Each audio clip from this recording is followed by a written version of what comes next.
নমস্কাৰ বন্ধুসকল, মই হিৰেন। আজি আমি জানিম এই 2025 বৰ্ষৰ এই মাহটোত আপোনালোকৰ সম্পূৰ্ণ ৰাশিফলৰ বৰ্ণন। এই মাহটোত তুলা ৰাশিৰ ব্যক্তিসকলে কেনেধৰণৰ ফলাফল লাভ কৰিব। প্ৰথমে মোৰ চেনেলটো আপোনালোকে ছাবস্ক্ৰাইব কৰি ল'ব, যাতে মোৰ পিছৰ ভিডিঅ'বিলাক আপোনালোকে সহজে লাভ কৰিব পাৰে। লগতে মোৰ ভিডিঅ' যদি ভাল লাগে তেন্তে লাইক আৰু শ্বেয়াৰ কৰিব, কমেণ্ট কৰি আপোনালোকৰ মনোভাৱ প্ৰকাশ কৰিব। এতিয়া আহোঁ মূল বিষয়লৈ। আজি আমি জানিম এই 2025 বৰ্ষৰ এই মাহটোত সম্পূৰ্ণ ৰাশিফলৰ বৰ্ণন। আমাৰ সকলোৰে মনত এটা কৌতূহল আছে যে আগন্তুক মাহটো আমাৰ বাবে কেনেকুৱা হ'ব। বহু ধৰণৰ প্ৰশ্ন আমাৰ মনত উদয় হয়, যেনে ব্যৱসায় বা চাকৰিৰ ক্ষেত্ৰত অগ্ৰগতি হ'বনে নহয়, বা কিবা নতুন প্ৰত্যাহ্বানৰ সন্মুখীন হ'বলগীয়া হ'ব নেকি, এনেধৰণৰ বহুতো প্ৰশ্ন। সেয়েহে আপোনালোকক এই ভিডিঅ'টোৰ জৰিয়তে ৰাশি আৰু ৰাশিফলৰ ওপৰত ভিত্তি কৰি ৰাশিফলৰ ওপৰত বিভিন্ন গ্ৰহ আৰু নক্ষত্ৰমণ্ডলৰ প্ৰভাৱ আৰু গতিবিধিৰ বিষয়ে অধ্যয়ন কৰিছোঁ। এই কথা মনত ৰাখি আমি আপোনালোকক এই 2025 বৰ্ষৰ এই মাহটোত ৰাশিফলৰ মতে সঠিক মূল্যায়ন কৰিছোঁ, যাতে আপোনালোকে সেই অনুসৰি প্ৰস্তুতি চলাব পাৰে। আপোনালোকে এই ভিডিঅ'ত আপোনালোকৰ পৰিয়াল, আৰ্থিক, কেৰিয়াৰ, শিক্ষা, প্ৰেম আৰু স্বাস্থ্যৰ লগতে আৰু বিভিন্ন তথ্য আপোনালোকে এই ভিডিঅ'ত লাভ কৰিব। ইয়াৰ দ্বাৰা আপুনি জানিব পাৰিব যে আপোনাৰ ৰাশিফলৰ অনুসৰি কি কি প্ৰস্তুতি চলাব লাগিব। গতিকে আপোনাৰ ৰাশিফল অনুসৰি প্ৰস্তুতি চলাওক। অৱশ্যে আপোনালোকক এইটো জনা উচিত যে এই ভিডিঅ'টোত দিয়া যি তথ্য, এই তথ্য কোনো ব্যক্তি হিচাপে নহয়, ৰাশিফলৰ ওপৰত হোৱা যি প্ৰভাৱ, সেই প্ৰভাৱৰ বিবেচনা অনুসৰিহে এই ভিডিঅ'ত উল্লেখ কৰা হৈছে এই সকলোবোৰ তথ্য। গতিকে এনেদৰে আপুনি আপোনাৰ জীৱনত ঘটিব পৰা সকলো কথাৰ তথ্য লাভ কৰক। গতিকে কোনো পলম নকৰাকৈ এতিয়া আমি এই 2025 বৰ্ষৰ এই মাহটোত যি ৰাশিফলৰ বৰ্ণন, সেই ৰাশিফলৰ বৰ্ণন আপোনালোকক আগবঢ়াবলৈ আগবাঢ়িছোঁ। সৰ্বপ্ৰথম পাৰিবাৰিক জীৱনৰ ক্ষেত্ৰত এনেধৰণৰ। মাহৰ দ্বিতীয় সপ্তাহত আপোনাৰ কোনোবা এজন ভাই বা ভগ্নীৰ স্বাস্থ্যৰ অৱনতি ঘটিব পাৰে। এনে পৰিস্থিতিত তেওঁলোকৰ যত্ন লোৱাটো অতি দৰকাৰ আৰু পৰম যত্ন ল'বলৈ চেষ্টা কৰক। যদি আপোনাৰ পৰিয়ালৰ বয়োজ্যেষ্ঠ আছে তেন্তে তেওঁলোকক বাহিৰলৈ যোৱাত বাধা দি ঘৰতে যোগাসন কৰিবলৈ কওক। মাহৰ শেষত ঘৰতে পূজা বা তেনে কোনো অনুষ্ঠানৰ এক ইংগিত পোৱা গৈছে। নিশা কীৰ্তনো হ'ব পাৰে, যাৰ বাবে পৰিয়ালৰ পৰিৱেশ আধ্যাত্মিক হৈ থাকিব। এই সময়ছোৱাত আপুনিও মানসিক শান্তি অনুভৱ কৰিব আৰু তেওঁলোকে সকলোৰে লগত আপোনাৰ আচৰণো ভাৰসাম্যপূৰ্ণ হ'ব। সমাজত সন্মান বৃদ্ধি পাব। ব্যৱসায় আৰু চাকৰিৰ ক্ষেত্ৰত এনেধৰণৰ। যদি কোনোবাই টকা দিছে আৰু কেইদিনমানত টকা ঘূৰাই পোৱা নাই, তেন্তে এই মাহৰ আৰম্ভণিতে আপুনি সেই টকা লাভ কৰাৰ সম্ভাৱনা আছে। যদি আপুনি ক'ৰবাৰ পৰা ঋণ লৈছে তেন্তে তাৰ পৰাও আপোনাৰ সকাহ পাব।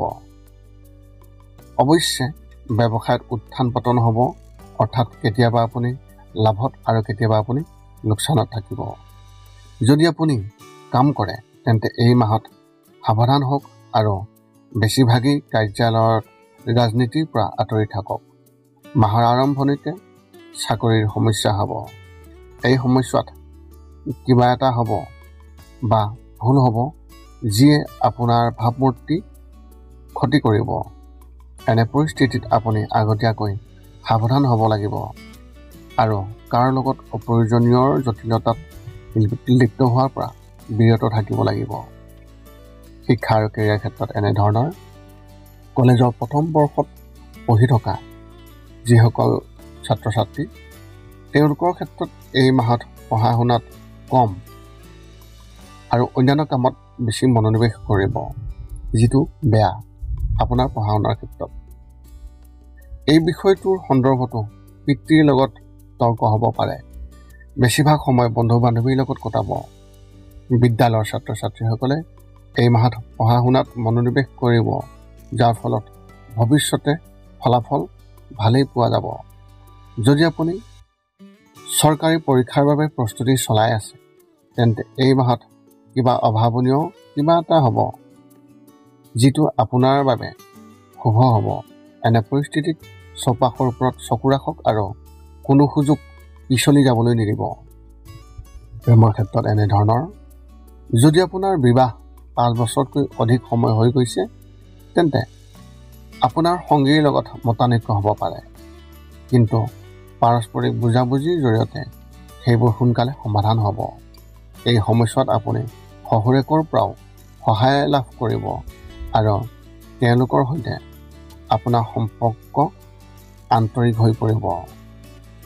যদি ঘৰৰ কোনো সদস্যৰ বিয়াৰ কথা হয়, তেন্তে এই ক্ষেত্ৰত কিছু আবদ্ধ হৈ থাকিব পাৰে। যদি আপুনি অবিবাহিত, তেন্তে আপুনি কোনোবা এটা ফাংচনলৈ যাব লাগিব পাৰে আৰু তাতেই আপুনি আপোনাৰ কাৰোবাৰ লগত কথা বতৰা আৰম্ভ কৰিব। এনে পৰিস্থিতিত উত্তেজিত হোৱাৰ পৰা বিৰত থাকিব আৰু তেওঁলোকক সম্পূৰ্ণৰূপে সময় দিয়ক। যদি আপুনি ইতিমধ্যে কাৰোবাৰ লগত কথা পাতি আছে বা আপোনাৰ যদিহে প্ৰেমৰ সম্পৰ্ক আছে, তেন্তে তেওঁলোকৰ সৈতে আপোনাৰ সম্পৰ্কত বিভাজন হ'ব পাৰে। স্বাস্থ্যৰ ক্ষেত্ৰত এনেধৰণৰ, যদি আপুনি ডায়েবেটিছ বা BP ৰোগত আক্ৰান্ত, তেন্তে এই মাহত নিজৰ যত্ন লওক। ঔষধৰ লগতে আপুনি কমেও আধা ঘণ্টা যোগাসন কৰাৰ অভ্যাস কৰক, নহ'লে ভৱিষ্যতে সমস্যা বাঢ়িব। শাৰীৰিকভাৱে আপুনি সম্পূৰ্ণৰূপে সুস্থ হৈ থাকিব, কিন্তু মানসিকভাৱে আপুনি কিবা এটা চিন্তাত থাকিব। ৰাতি টোপনি নোপোৱাৰ সমস্যা হ'ব, কিন্তু যদি আপুনি মনোনিৱেশ কৰে, তেন্তে আপুনি ইয়াৰ পৰা সকাহ পাব। শুই উঠাৰ পিছত কমেও 15 মিনিট ধ্যানত বহি আপুনি আপোনাৰ মনটোক শান্ত কৰক। ইয়াৰ ফলত সহজে টোপনি আহিব আৰু কোনো ধৰণৰ চিন্তা নাথাকিব। আপুনি এই মাহত শুভ সংখ্যা হিচাপে 1 ব্যৱহাৰ কৰক আৰু শুভ ৰং হিচাপে আপুনি এই মাহত গোলাপী ৰং ব্যৱহাৰ কৰক।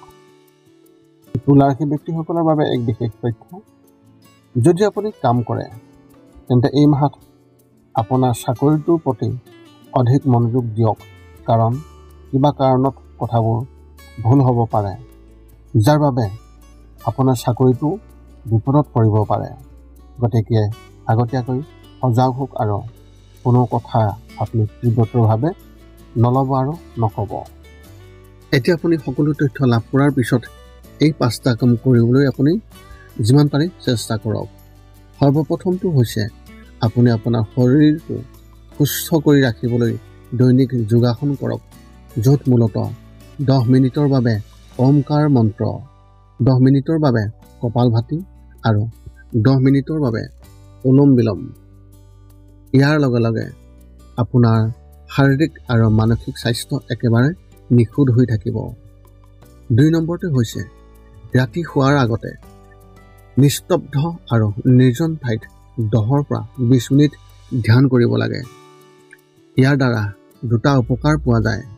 এটা হ'ল আপুনি ভাল টোপনি পাব আৰু দ্বিতীয়টো হৈছে পিছদিনা আপুনি সতেজ অনুভৱ কৰিব। ধ্যান কৰি থাকোঁতে মধ্যমীয়া শব্দৰ শান্ত সংগীতো আপুনি শুনিব পাৰে।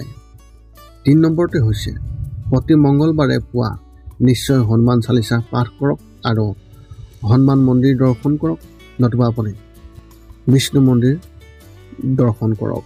ইয়াৰ দ্বাৰা আপোনাৰ আৰু আপোনাৰ পৰিয়ালৰ যিকোনো সদস্যৰ সংকট দূৰ হ'ব আৰু সদায় সুখ আৰু শান্তি থাকিব।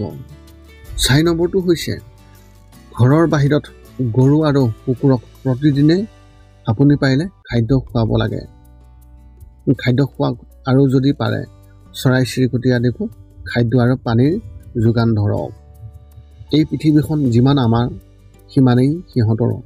নিতৌ ইহঁতক খুৱাই আমি তেওঁলোকৰ পৰা এক আশীৰ্বাদ লাভ কৰিব পাৰোঁ আৰু আমাৰ ওপৰত থকা গ্ৰহবোৰৰ কুপ্ৰভাৱ দূৰ হ'ব। সদশেষত 5 নম্বৰটো হৈছে আপুনি পাৰিলে মাজে মাজে চৌপাশৰ দুখীয়া ব্যক্তিসকলক আপুনি পাৰিলে সহায় কৰক আৰু ভোকাতুৰ ব্যক্তিসকলক আপুনি পাৰিলে খুৱাবলৈ চেষ্টা কৰক। এয়া আছিল তুলাৰ ৰাশিৰ ব্যক্তিসকলে এই 2025 বৰ্ষৰ জানুৱাৰী মাহটোত লাভ কৰিবলগীয়া সম্পূৰ্ণ ৰাশিফলৰ বৰ্ণন। যদি আপোনাৰ মনত এতিয়াও জ্যোতিষ সম্বন্ধীয় কিবা প্ৰশ্ন আছে তেন্তে আপুনি এই ভিডিঅ'ৰ তলত কমেণ্ট কৰি আমাক অৱগত কৰক আৰু আমি আপোনালোকৰ প্ৰশ্নৰ উত্তৰ সকলো সময়তে দিবলৈ আমি সকলো সময়তে সাজু আছোঁ। পুনৰ লগ পাম অন্য এটা ভিডিঅ'ত। আজিলৈ ধন্যবাদ।